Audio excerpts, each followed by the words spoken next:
gave him a purpose in life, and it helped him like very like a lot in the sense of like his depression because he kind of had a small purpose. Like he had a reason to wake up in the morning apart from like just him living, having a Besides plan from taking yourself. care of you. I get you. Makes sense. Yep, and the point with the animals, it is therapeutic, indeed. These kind of relationships people have with them. There was, thank you for joining us, by the way. The I remember there was some study done where they had prisoners looking after animals, and they had found that this had a really good a good outcome for most of them. I don't know if it was 100%, but I know a lot of them had really it changed them, and I think. Part of the reason for that, though, there may be a bias there of it being too many people, the environment is already pretty rotten. So any kind of relief, having some kind of animal that you don't have to worry about watching your back all the time in such an environment might work better, because prison environments are notoriously horrible. But as far as the mushrooms go, Amy, I'm kind of thinking, isn't that more of a Jordan Peterson thing than a Joe Rogan thing? He may have suggested. Joe Rogan is known for saying that everyone should try DMT. And while DMT may have some good effects, I can actually say with a moderate level of authority that there have been some studies where mushrooms have severely helped with depression.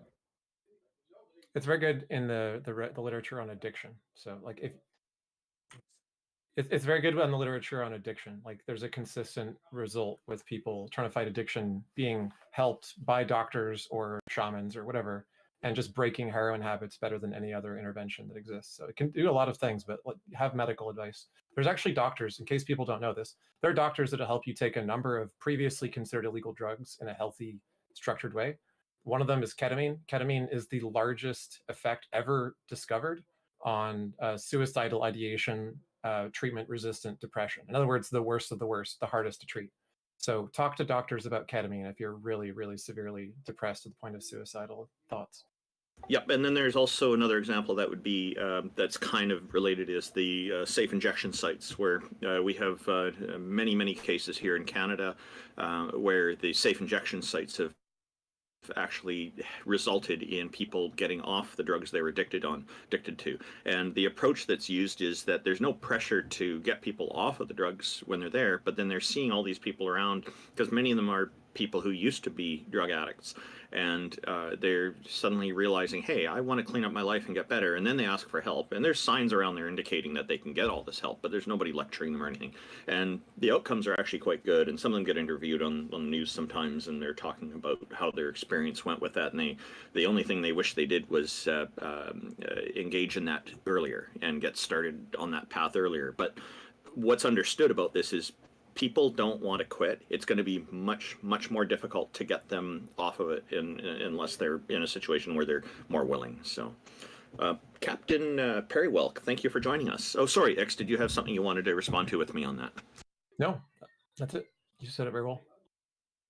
Captain Perry Welk, I see your microphone is... Yep. Welcome. Thank you. Good morning. How are you? Good. I wanted to ask about the Quran. It hasn't been changed. There hasn't been like any major changes in like for over 1,400 years. I'm not a Muslim, but how would you explain like the lack of change and the lack of I guess the lack of change from like a atheist perspective? There is an exception. One guy took all the different copies, he burned them, made a Yes. centralized copy, and then made it illegal to change it and killed anybody who did. That's how.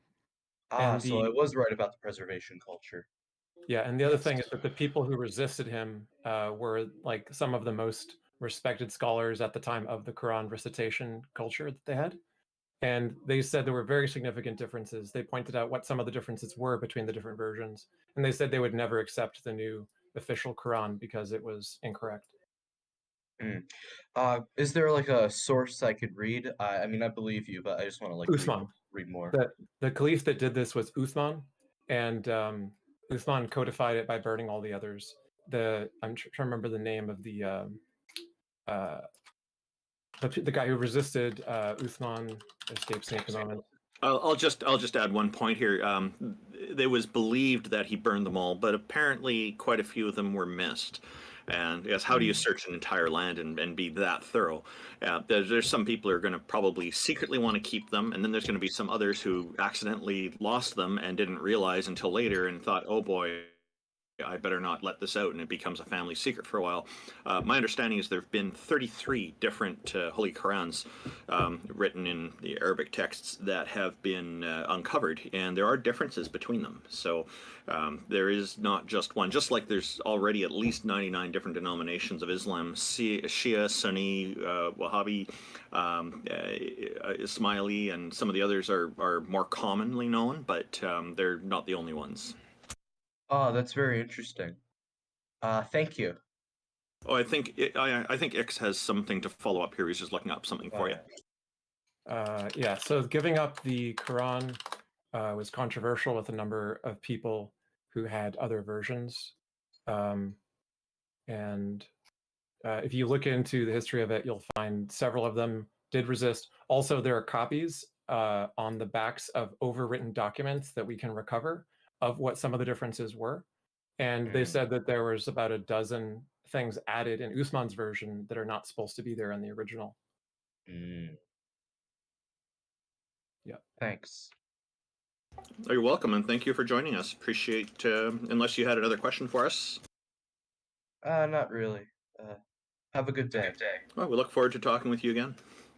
So I guess the next person we're going to bring up is Not Fox, and then after that'll be Sky Fox again. Oh, before that'll be Atheist Defense. Sorry, because Sky Fox, you've already been up once, so we'll bring you up after our next guest. Hello, Not Fox. Welcome. It was good hearing from you earlier. What you're saying is we're turning into Fox News? What's going on, guys? Really good to see you all here. Hello, Tjump. Nice to see you again. And everybody else from earlier, good to see you guys too. Thank you, Not Fox. Welcome. And what have you got for us today? Well, first, I think I've got a plug, which is my YouTube channel, Theist Experience. You can check that out. I hope you do. Maybe Tjump will share it for me. We'll find out later whether he does that. Hey, but feel free. Oh, by the way, feel free to post the link to your YouTube channel in the Discord chat, and I'll save it on our YouTube. I'll share it with our YouTube audience as well. Okay, I'll have to do that once I finish the call with you guys. But I appreciate that. That will be fine. Okay, go ahead, sir. So obviously, I'm sure you guys know Darth Dawkins. I spent a lot of time with Darth and spoke to Darth a lot and tried to understand him as best as possible and learned a lot. Sorry, Tjump. I said my condolences.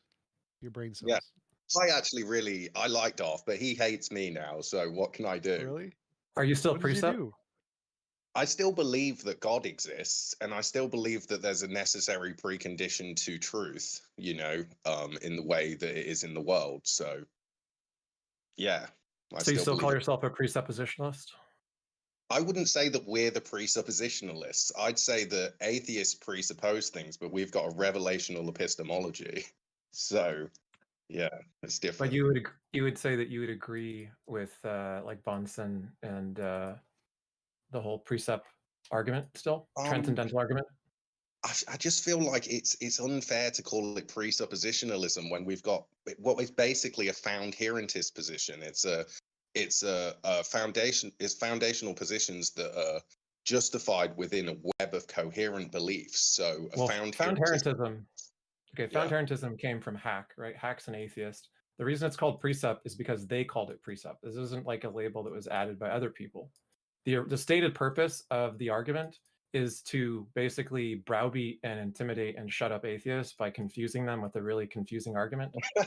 And that's just from the words of the people that made it. Do you disagree with that? Do you think that's the value of it? Or do you think it's actually... I disagree with that. So I disagree with that. I think that it's an appeal to motive fallacy. Even if the intention was to do that, that doesn't mean precept is an invalid argument. You still have to address the argument for what it is. And I like precept. I like the methodology. I think it's a perfectly valid methodology. I think it ends in a failure. But I think like the idea behind it is a perfectly rational hypothesis to try to use to evaluate things. It just happens to be wrong. So even if the motivation was in order to try and confuse atheists, it doesn't make a difference. It can still potentially lead to a good argument, and so we have to evaluate the argument on its own merits, independent of the motivation that was used to create it. That's Look, what I was honestly, asking him if he wants to do that. Yeah. I love you, Tjump. What is it? I can't believe in our debate that I was using a script. I can't even read very well, you know. So I wrote out this whole script, and it was horrendous, you know. But obviously, I still won the debate, as you know. So you've got to watch it really hard to see that. I think the amount of money I made means I won the debate. Okay, well, fair enough then. That's really cool if you made some money. I'm happy for you, bro. Was it on so- this topic or some other topic? It was sort of on this topic, but it was specific to Tjump. But this is the thing with the revelational epistemology that I prefer to call it that than presuppositionalism, because people attack us now like, oh, you're a presuppositionalist. But there's nothing wrong with having like a revelational epistemology and a Christian worldview. I think that it's really hilarious that we get called presuppositionalists as if it's some kind of insult, when actually the people that are presupposing axiomatic foundations in their worldview are the atheists, you know? I pointed out that it's a transcendental argument when I asked if you believed in that part of it. Do you believe that it's a transcendental argument? Do you make it that way? I think transcendental arguments are good. I'm not 100% sure whether my argument necessarily falls into a transcendental argument, but the only way to know Christianity is true is if the Christian God exists. What is it? They are definitely transcendental arguments. It's called tag. What is it? What about the transcendental argument that appeals to you? I just think it's funny in a way because if you have a coherent system of justification, then you can account for the truth value of propositions in a rational way, and the transcendental arguments are just illustrations of that from within a particular system, and it's sort of hilarious watching the atheists squirm. Well, that's the It part I is don't funny. understand. Like, you say you have to account for the truth value of propositions, right? And I'm saying, in my Yeah. worldview, truth value of propositions is, do they correspond to reality? That's like perfectly fine. I don't think I need any God relations to do that. I don't understand why you think you do need a God relation to do that. This is why. So basically, God is the thing that's ultimate that dictates the truth value of claims. So ultimately, there has to be something. It doesn't matter what your worldview is, whether you're Right, a but I think it's Hindu reality. or Reality is the thing. So if I have a a Christian proposition, or a Muslim, there's always a thing that's ultimate that dictates the truth value of claims. Even the atheists have something I that's agree. ultimate that dictates the truth value of claims in their worldview. So I agree. It's reality. So I use reality. When I say the truth value of a proposition is correspondence to reality. Reality is the thing that makes the propositions true. And so I don't understand why you think you need a God for that, because it can just be reality is the ultimate thing that does that. well, I think that reality it's basically acting in a particular way. There's a framework by which the things in reality work. They're bound by certain logical laws, like the laws of logic and other things Yes, I like agree. that. I agree. And so So- the thing that's ultimate can't be dependent on its creation, essentially. That I agree. the idea that reality dictates the rule set by which reality is governed makes no sense. So It there has does. to be something that transcends the reality, the material world that you speak of, that can account for truth in a coherent Just way. to respond to that quickly, I don't want to let Randolph say whatever he was trying to say. God's nature determines what God is like, right? And so reality's nature determines what reality is like. And so if you want to say that God's nature is the ultimate thing that determines how God is, and it's not some external thing, that's fine. But we can just say the same thing about reality. Reality's nature is the thing that determines what reality is. Mm. So then I'd say that you're a pantheist, actually. You think that everything in reality is what makes up God. And Okay, so if we're using my definition of God, then you would technically fall under that definition, I think. What I wanted to point out here is that Tjump's definition of reality, I think, is excellent. Everything that exists. And I'm wondering if you agree with that definition or not. And the other point I wanted to make was I'm wondering, you seem to be talking about there being one single ultimate, being that God. I'm wondering what your thoughts are on an alternative, being multiple deities. So you got a group of goddesses and gods that, as a group, would be the ultimate, and perhaps why you would favor one over the other, a single one or multiple. Okay, so I mean, maybe we could start with the polytheist line, and I do think that like the idea of a pantheon's really interesting. You know, they've got all of these different gods, and they've all got different roles. But then there's this element of confusion, and I think that's what actually happened. You know, when people came out of, you know, people started disregarding Eastern philosophies because they couldn't account for truth, and it's because of this idea of a yin and yang, or some kind of, you know, contradictory forces that are working against each other. And the problem with that is that if you've got that sort of idea in your worldview, then you can't account for truth in any absolute way. So you're just in this position where you couldn't know anything, you couldn't know that you were a brain in a vat. And obviously, if you do a reductio ad absurdum, then you can discount ideas like that in a reasonable way. So can you show the impossibility of the contrary? I think that a reductio ad absurdum doesn't have to show the impossibility of the contrary. The thing that I like to show is that everybody has a system of truth. Everybody has a standard by which they're operating. And I refer to the ultimate thing in that standard that dictates the truth value of claims as God. And I think historically, even in the Bible, when it talks about Moloch worship and stuff like that, it's talking about, you know, God in a particular way. And so, yeah, people can deny God. They can say that God doesn't exist, but ultimately they have some kind of ultimate frame of reference, which they refer to in order to Can I just distinguish cut the in? truth from the lie. So, sorry, just one quick question. Actually, it's a multi-part, and then we'll hear from Amy. You're mentioning that it sounds like you're saying that polytheism is absurd. Do you consider atheism, the absence of any deities, also absurd? And if you do think they're both absurd compared to just the one single God, do you think one of those is more absurd than the other, and why? And then you can hear from Amy after this. Yeah, I actually like the polytheists in a way because they've got like these archetypal ideas, you know, the god of love, the god of war, and all of these different ideas. They're like the archetype, it's the blueprint, it's the guiding principles that make up that particular thing. And that god represents everything that it is to be, you know, loving, you know, in a humanistic form. So humans like to project this humanistic idea onto concepts, and those sort of, you know, ideas have been represented through these gods. And so in some ways I respect those gods as the god of love. You know, when we're thinking about how to romance our partners, you know, then you look to the god of love as inspiration. But the thing is that the thing that's ultimate, that dictates the truth of any conceptual idea, has to transcend the world in which we live. And it can't be a demigod, because a demigod could just be overruled by the thing that's ultimate, you know. Atheists, I think they do believe in God, and in many cases, they've made themselves God. They say that what they perceive is the truth of reality, and that they get to decide who's correct and who's not. When you look at,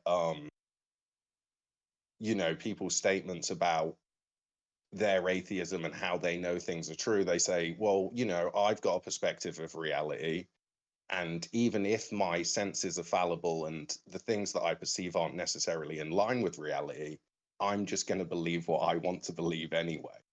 So there's this hilarious sort of thing about the atheists and the agnostics, that they do have a God. They just refuse to accept God, you know?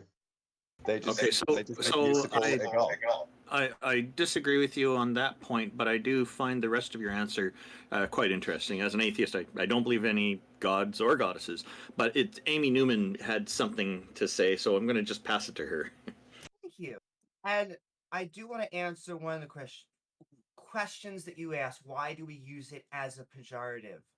And it's because to us, when we hear that you are presupposing God, that you are just putting it in premise one and then building an argument, to us that's funny because it tells us that you're not going to give us an argument that's going to convince us. You may have fancy ways of trying to get there, but I would love to know, can I ask, does God have a mind?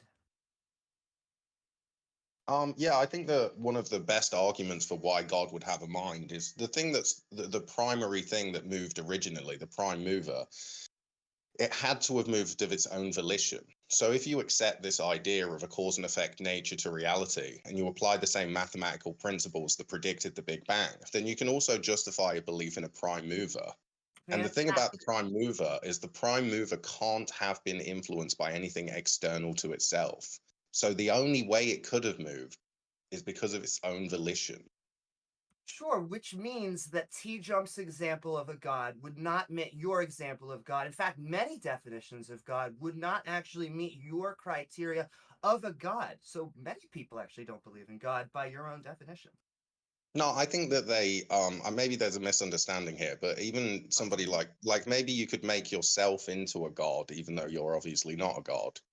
So if I And if interrupt you for a second, we don't go make for it, yeah, ourselves into the gods. What happens is we are the only creators that we know of, humans, animals, and then the only things that we know of that are able to make judgments, to actually give judgments onto other people, are people. And so we have no evidences of a god being a creator or being a judge, and so we don't give this concept any authority to either.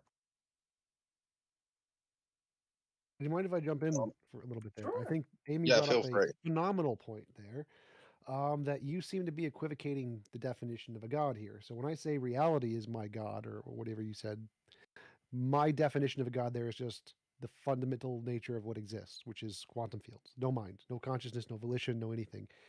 And so you're wrong when you say that I believe in a god, because I don't believe in any volition, no volition.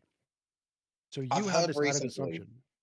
I'm glad to Right? see that you're still making new arguments, Tjump, and you're the one that makes the quantum flux argument. That's really funny. But well done again for trying to make atheist arguments, even though it's incredibly difficult. Huh? What is it? So the quantum flux, this idea of a quantum flux, if everything in the universe is essentially the thing that upholds and secures the truth value of propositions in the universe, then the idea of truth is essentially unattainable. Because if me and you disagree about the truth value of claims, then at an ultimate level, your God contradicts itself, even though you don't like to refer to it as a God. No. So what reality is doesn't contradict. Whether or not we disagree about what we believe about reality is completely irrelevant to reality. So reality never contradicts itself, as far as I know. But that's different topic. So the topic I want to stick on here is, do I believe in a God? Based on your definition, the answer is no. You believe volition is required. I do not believe volition is required. I think volition is something that comes out of brains only. And so there are no brains in the quantum field, and so it has no volition. So by my definition of reality, I do not believe in a God. And so it's Can I wrong for ask you you to this say we all question? believe in a God. Sure, go ahead. How do you know that reality isn't just a Bunsen brain? Why would that matter to my question? Because you're saying that it's not a mind. I believe it's not a mind. So you are making the claim that I believe in a God. Okay. And by God, you mean a thing with volition that is the fundamental nature of reality. I do not Well, believe in a thing with volition that's the fundamental nature of reality. Therefore, I do not believe in a God. So it's wrong for you to say atheists believe in a God. I think it would be only fair to say that I did actually say that other things like, the gods of the pantheon are still gods, and they don't necessarily dictate the truth value of claims ultimately. They just do it basically in a particular way. They are the archetypal idea of a particular thing, and that's the guide that we refer to when trying to understand what it is to love. Obviously, now we've evolved, our religions have evolved past that, our understanding of religion and God's evolved past that to the point now where we've got this monotheistic creator God that is the thing that's ultimate, that dictates the Wait, I'm truth lost a value of little bit. I'm claims. lost. So the topic I was asking about is, you claim atheists believe in a God. Yeah. And I So claim, no, I don't, because your definition of a God is volition. I believe it has no volition. Now, whether or not you agree with my justification, my worldview does not believe there is any volition. Therefore, by your definition, I do not believe in a God, right? No, I was contesting the idea that it has to have volition. You can make a god out of something that's not real, in the same way that in the Bible, there was a So certain you're group saying the of definition of a God doesn't require volition? people, like obviously the gods in the Bible that people worship that weren't God, they they built up this idea of God, right? So that God obviously didn't exist in an actual way. It wasn't a real necessary precondition to the world. It was just some idea that these people were holding up above God. So, you know, they raised this thing up above God and worship that instead of God. Now, what it sounds like to me you're doing, and I know I'm that you taking don't agree. reality and putting that above God and worshiping that You're, essentially, right?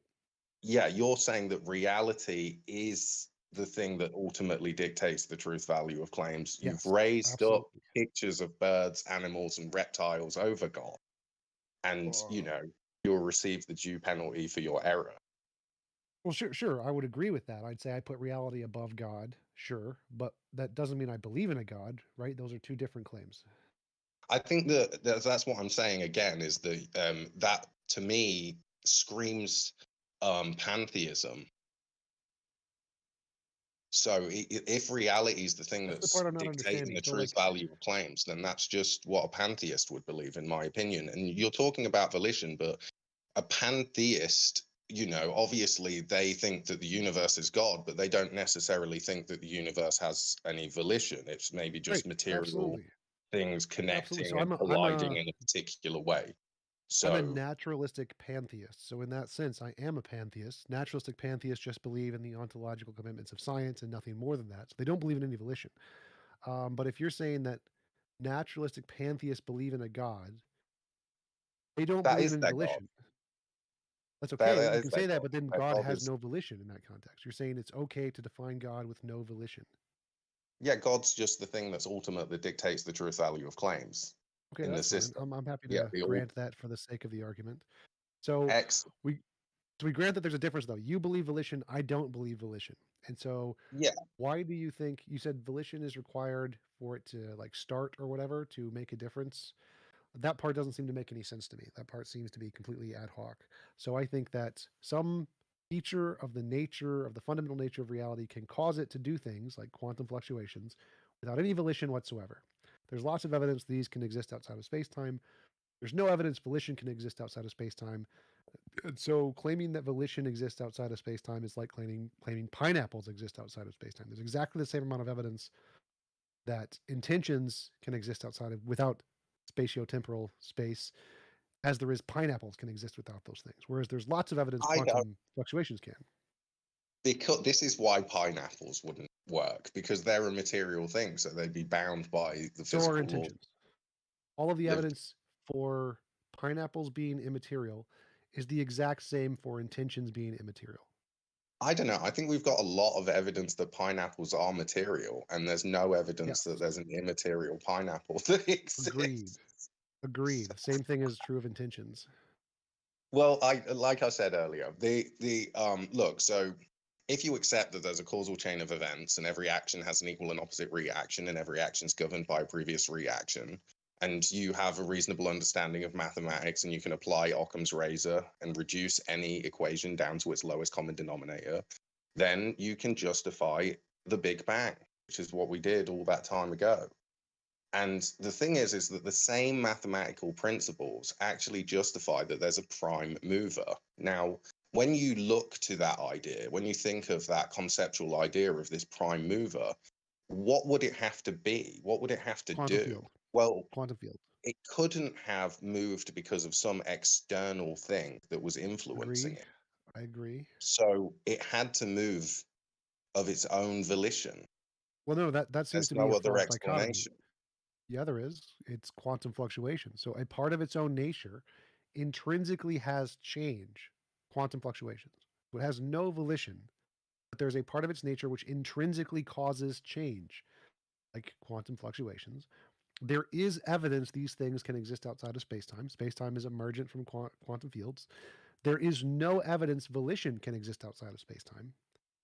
Therefore, Well, the I better think that explanation is what you're quantum fields. calling the flux there Well, I didn't say is flux. I've what never I said would flux. Quantum call fields. the Fluctuation. nature of God.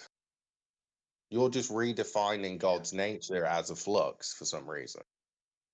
Well, in my definition, the fluctuations of quantum fields are a part of its nature, yes, but it has no mind, no volition. Okay, so how do you account for our ability to choose freely? And do you believe in a deterministic universe? What does that have to do with whether or not you need volition at the beginning of the universe? I mean, I feel like I've answered that reasonably clearly and well. I don't know if we should get stuck on just me repeating the same thing about volition and moving of its own accord without external intervention.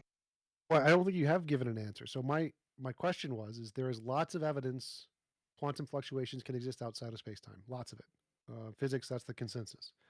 There's no evidence volition can do this. So why do you think volition is a better explanation than quantum fluctuations?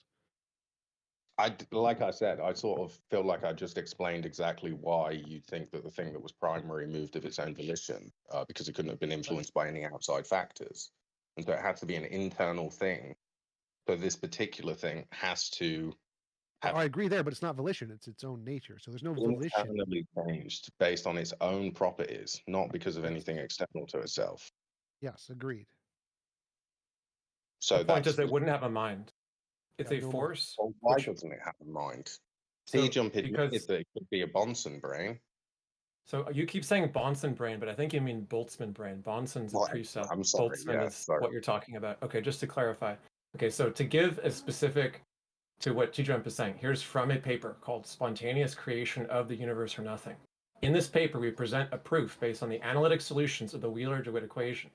Explicit solutions of Wheeler-DeWitt equations for the special operating orders show that once a small true vacuum bubble is created by quantum fluctuations, the metastable false vacuum, which is something that we observe empirically. It's not just something we're making up. It can expand exponentially no matter whether the bubble is closed, flat, or open. The exponential expansion will end when the bubble becomes large, and thus the universe appears. With the de Broglie quantum Bohm equations, trajectory theory, we show explicitly it is the quantum potential that plays the role of the cosmological constant, provides the power for the exponential expansion of the true vacuum bubble. It is clear the birth of the early universe completely depends on the quantum nature of the theory. Do you want me to send that to you? I can send you the paper. I mean, I hear what it's saying. It sounds pretty much like Lawrence Krauss said all that time ago. I mean, it's the same exact thing from what I can hear. But yeah, if you want to send me a link, I'll take a read. Yeah. It sounds interesting for sure. Read it over. So what Can I he's also- saying is Okay. that thing that he's referring to, that quantum fluctuation, has no mind, but it can pre-exist all the things that emerge from it.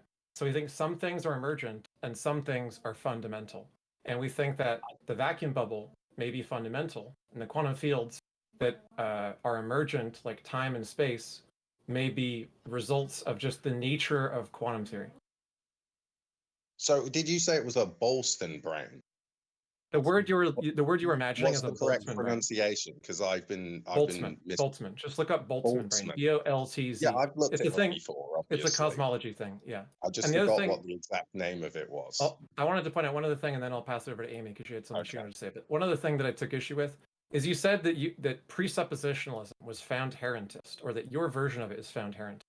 But everything that you've said suggests that you're actually relying on and even claiming the impossibility of the contrary against anything other than foundationalism.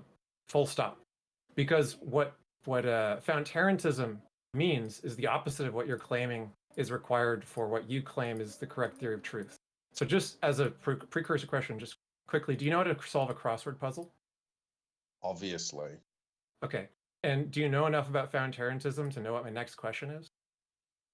I know enough about found herentism to know that your description of it isn't exactly correct. Okay. So in the crossword puzzle, which line in the crossword is the privileged presuppositional belief that determines all others? Which is the ultimate line? I don't really understand that question. Okay, so the answer is there is none, because you don't solve a crossword by knowing one thing absolutely and then figuring everything from that. You solve each part of the crossword, And when you find a part that you're not very sure about, which is contradicted by one that you're more sure about, you deductively cancel out the one you're less sure about and stick with the one you're more sure about. So what Hack is saying about found Tarantism is that the correct way and the accurate way that people actually do justification of what they think is true, in other words, what supports your beliefs about what you think is true, is that you have beliefs that are stronger and beliefs that are weaker. There is no single privileged belief of any kind, but there are stronger and weaker.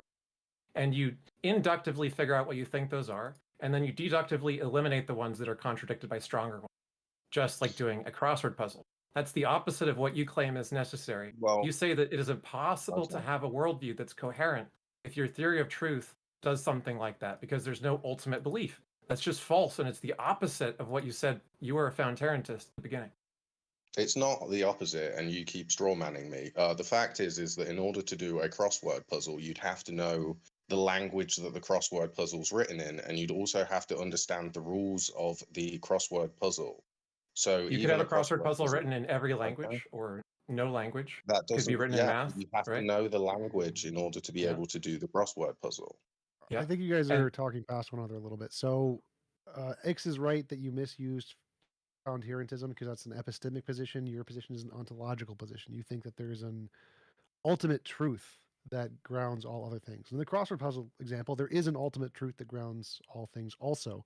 But found Tarantism is an epistemic position. So it doesn't care about ontology. And that's where I think the distinction here is being made, is that Foxy's position is specifically based on some ontological fact that grounds all other facts, which still exists in found Tarantism, or in that Yeah, look, analogy. this is the thing, sorry as well. But this is the thing, is that in a found herentist position, you have foundational beliefs that are justified through a coherent web. It's not like a presuppositionalist or an axiomatic position. There's a coherent web of justifications that you have for the foundational positions that you have, and you can justify in a coherent way the world in the way that it is. I've got a coherent explanation for why I exist, why the physical world acts in the way that it does, why we can use the scientific method to justify our beliefs in certain things. The objective world exists, and if you don't accept the essentially the ultimacy that dictates the truth value of claims, and you don't have any way to rationalize the truth of any particular claim through your epistemology, then you can't get to ontology. I wouldn't say that I have an ontological position. I'd say that I have an epistemological position that can get to ontology, whereas a lot of people that believe in atheism, agnosticism, or even a lot of other worldviews that claim to be God-believing worldviews, they actually haven't made the step to go from epistemology to ontology, and that's a key point. I think That that seems rational. That seems where like the confusion is occurring. It seems like you can say you're solving the word puzzle, the crossword puzzle, and the solution is God, and so you don't start with God. Isn't like requirement of the crossword puzzle; it's the solution of the crossword puzzle. Yeah, once you reach that state of perfection, that is obviously God. So, But one of the claims of precept is reformed epistemology, right? You're claiming that your epistemology works and everyone else's doesn't because of the secret truth of God that everyone else is denying or whatever. And so the yeah, problem they're is like suppressing the truth in their righteousness. So right. they So essentially, and rather than accept the truth of reality, what they do is they say, no, there's no way that you could know anything about reality. I could be a brain in a vat, a fish in a bowl that's gone belly up. I could be a dinosaur in a bed with a tinfoil hat on. But those Right. are And I just precepts. can't distinguish a dream from reality. That's the position of most people that are non-God believers, in my opinion. But if you accept found Taranist epistemology and you argue that you can somehow get within found Taranist epistemology being acceptable to precept, the possibility of the contrary thing seems really hard to support, right? Because I can just say, look, I think reality is whatever turns out to be the non-contradictory solution of all investigation. And the best picture of it at any given time is the most justified epistemological conclusions that we have. That I don't need an ultimacy of any kind. There might be one, but I don't need it to reason accurately about the world. Well, how would you be able to reason accurately if you didn't have any kind of understanding of the thing that was ultimate that dictates the truth value of claims? In order to You be able to haven't you reason haven't accurately, demonstrated you that have to there have is some one kind other of than reality itself. accurate explanation for things in some way. Not only that, but God isn't an answer. And so by asserting that God is, it doesn't actually illuminate or give any clarity. I want to do illuminate clarity, however, on the word that you're using for change and prime mover, because this has been like 3 different usages. We, as animals, move. We move throughout the landscape. We also sometimes, a little bit more meta, we change, as in, I want to be a better person. I'm going to change. But then there are natural laws, like physics and gravity, which has no arbitrary basis, no mind basis. And to once again go back around, quantum fluctuations do not have a mind. They are, in fact, in the second category, the natural laws of physics category, and not what I would say in the biological or sociological sense that is sometimes being used back and forth. Would you necessitate that quantum fluctuations don't have a mind, Tjump? Yes. So how I would mean, I you don't know, depends what you justify mean by that claim? necessitate. I would say that by my definition, they definitely don't. So if my definition is correct, then yes, they cannot have a mind. So what is your definition?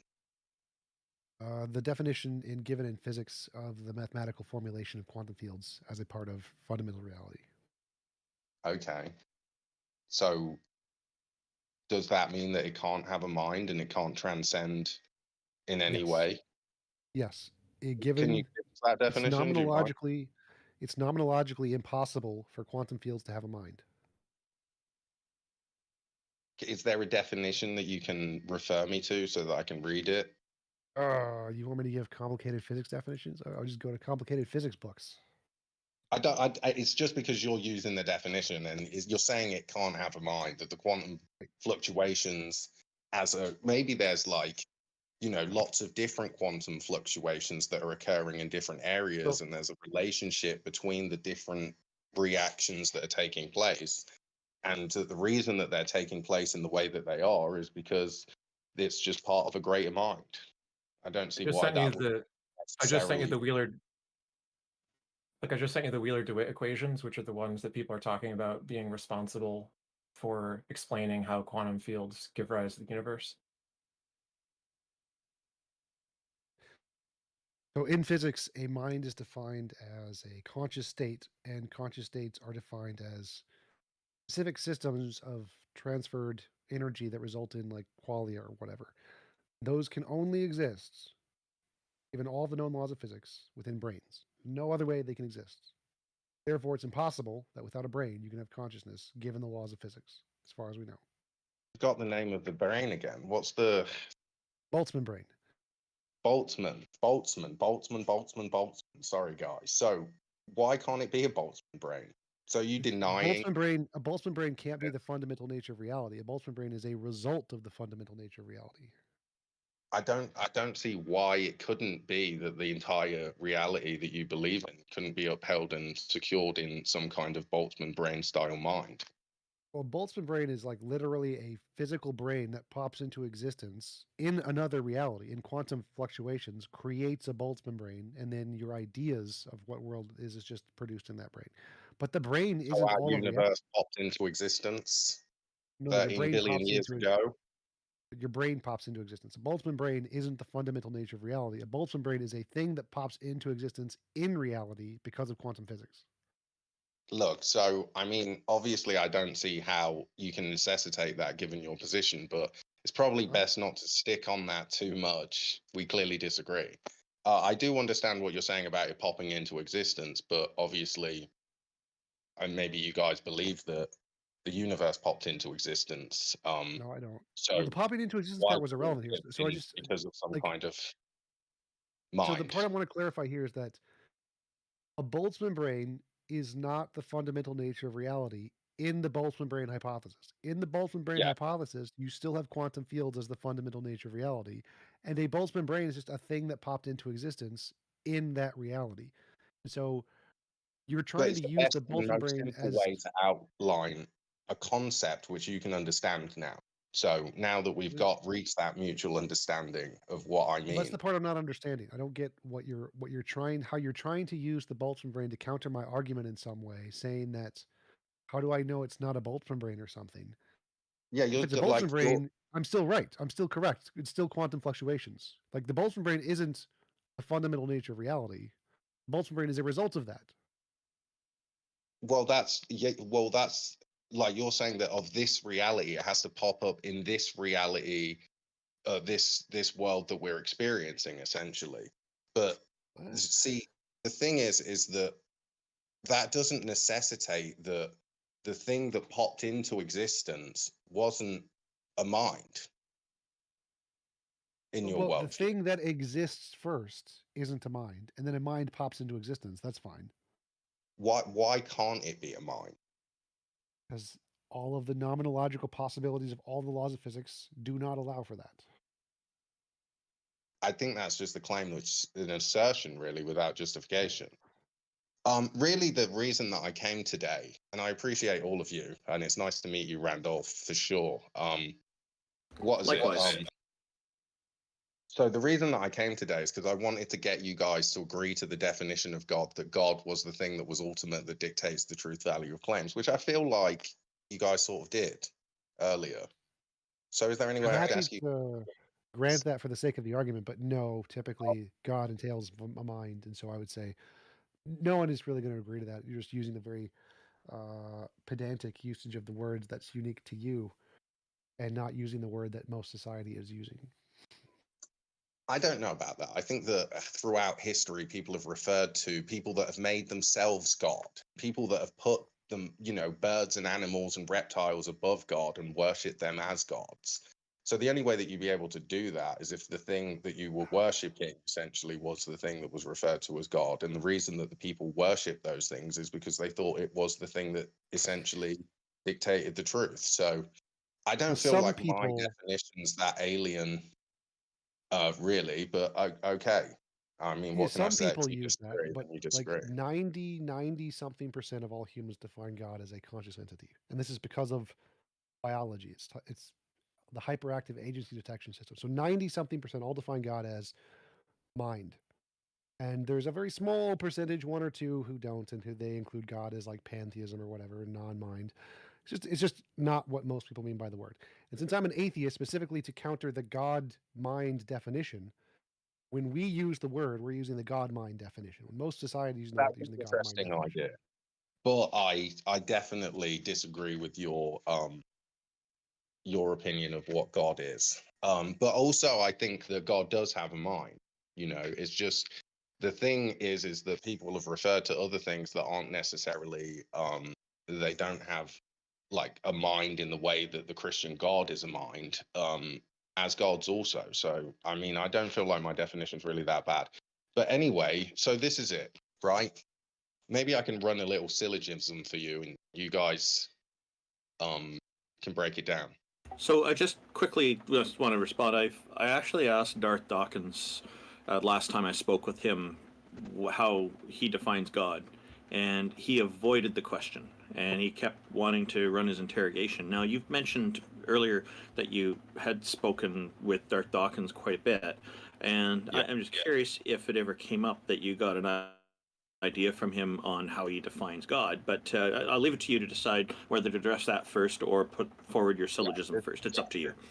He says that I've spoken to Darth a lot, and what Darth says is that God is the Christian God of the 66 books of the Bible, and any denial of that would be essentially a negation of the truth. So his position is that the God of Christianity, with the 66 books interpretation, is the only God, and anything else is essentially not really God. Okay, thank you very much. Let's hear your syllogism. So the syllogism is this: the only way to know something is true is if you have a system by which you can evaluate truth. Premise 2: The only way that something could be necessary is if there's an ultimate authority that can necessitate the truth value of claims. So the fact that you know you exist is proof that there's an ultimate authority that dictates the truth value of claims. There's no way that you could know you exist in the way that you do unless there was an authority that you referred to in some way. If it's reality, then there's no need for it to be an individual agent being of any kind. I mean, that's just another claim. But anyway, I feel like I've No, made I'm an asking you to excellent present an case. argument that's not contrary to that. Tell me can why you catch think. me on the theist experience. I don't mind sitting up here on the stage if you guys don't mind. Maybe a couple of guys in the audience want to ask me a question too. But it's been really great talking to you guys. And unless you guys have got more questions for me, Good talking to you then I too. feel like One thing I myself. will say is I will probably be interested in your show when it stops being the Precept experience. And I'm glad you didn't name it that. Like the Precept experience would be a short-lived show when you realize it's a flawed position. So good luck with that. Well, I would say I'm not a presuppositionalist. And the other thing is that the theist experience is going to have Bible studies, Quran reading sessions. We're going to do studies of Eastern philosophies and Hinduism and stuff like that, and also the call-in part of the show, which I'm sure you guys will love. I'm looking forward to it. I did send you a private message so you can put me on the list of people to notify when you've got things running. And feel free to share your YouTube channel in our Heathen Hangout chat. I'll share that with our YouTube audience. Thank you very much, Not Fox. Appreciate your time, and I'd be interested in getting more into your syllogism, but sounds like you're running out of time. Yeah, It was no, nice yeah. meeting you, Not Fox. Good to see you guys. Thank you again for the opportunity. It's been great. And again, if you guys want to see the face reveal, I'm actually on camera on my YouTube channel, so you can check that out. I've got really lovely beard, and yeah, that's me. Nice to meet you all. Good to see you finally as well. And Looking if forward there's to one it. more thing, I just want to say this, because Darth might watch this. I love Darth. Darth is so unruly and difficult to work with that it made it impossible, essentially, for us to build the theist experience. And so I would love Darth to come back and have a time slot between 8 and 12 American time to some degree. And I don't think that he will, and he's blocked me, but I would love for him to come at a certain time every day, and we could make an excellent show out of it. And I'm sure that everybody here would really enjoy that. And so if you guys don't mind, put out the message. And I'm calling out other theists, whether they're Muslim or Christian, or even if they just believe in some kind of other worldview like that has a coherent justification for truth, to come to the show and join the panel, because we want to learn about your religion and your views, and we want to have a great time together and build a community. So I appreciate everybody again, and yeah, I'll just mute myself and maybe talk to you guys later. Thank you. I just want to Thank you. say that if Gary is watching, I want to tell his mom I said hi. And thank you, Not Fox, and I'll just say, add on to that, hello from Canada, Darth Dawkins. Randolph, would you like get a new mic to fix the echoing? It just needs headphones. If you have headphones, you won't have echo.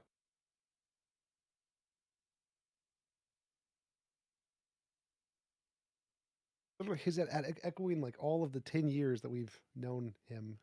I'm assuming he's not using headphones, though. Probably. I have no idea why. Amy, it could just be. Amy, like, just a quick heads up. If you want to send a message to Darth, you might need some kind of psychic, because sadly she passed away last year. Okay, that wasn't really relevant. Anyway, next speaker, maybe. Atheist Defender, welcome. I see that you have a conflicting avatar with Tjump. Fortunately, the colors make it easy to tell people apart along with the name tags. What have you got for us today, sir? So I wanted to ask you guys a question. You usually normally skip that and just go straight to the question. You don't need to tell us you're going to ask us a question, because we already presumed you were going to do that. What's on your mind? So I'm aware you guys are atheists, but I was wondering how does a theist prove God and make Novel an testable argument? predictions. Novel testable predictions. Yep. Okay. Can you provide us an example of a novel testable prediction, or do you think that's somebody else's job? Oh yeah, sure, absolutely. So if Sky Daddy Bob exists. When I pray to him, he will generate a gold brick every single time I pray to him. Gold brick appears every single time. That would be evidence of the god Sky Daddy Bob. And that would be good, convincing evidence of a god? Absolutely. It's a novel Tesla prediction. If something in reality can be predicted only by a hypothesis of a god and it works, and it's the only one that works, that's evidence of a god. Awesome. Thank you. That's concise and clear and makes total sense. Did you have any other questions for us, Atheist Defender? No, that's what I wanted to ask. I appreciate your time. I like your avatar. Have a good day. Thank you. Love you. Atheist Defender. Okay, so our next guest is going to be Skyfox. Welcome back, Skyfox. You had asked us something earlier, and if wondering what's on your mind now, sir. Oh yeah, sorry guys. I was just gonna ask if Tjump has a debate tomorrow. I don't think so. Tomorrow's Monday, right? I don't think so. Okay, I thought who's his name? Who's just up here is gonna debate you? Not Who? Fox. Who? I thought Not Fox was debating you on Monday. I don't see anything in my calendar. But if anybody wanted to Okay. pay me to do a debate, $75 and I'll hop in. Okay, man. What's your denomination of atheism?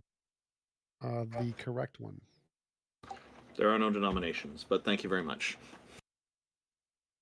That's not true. There are lots of denominations of atheism. New atheism, atheism plus, spiritual atheism. There's tons of them. Oh, okay. There are atheists who believe in ghosts and spirits and things, but they're still atheists. There's Do you believe in God. ghosts? No.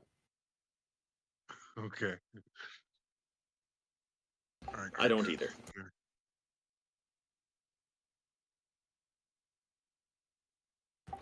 Welcome, You wanted to Sam. know. Oh, Just go a ahead. question. If Skyfox was trying to find out when you do your other event, Tjump, maybe not tomorrow, but you have some other show stuff that you do. Maybe tell him what that is. Wait, what? Don't you do some other show kind of things on a regular basis? I used to, but I lost my scheduler guy, so I don't have any regular conversations anymore. Don't really think I have anything planned for like 2-3 weeks. I have I'm flying to Texas to do Modern Day Debates, DebateCon, and I'm debating RN Raw on next Saturday. Maybe that's what he was thinking is- of. What's the topic?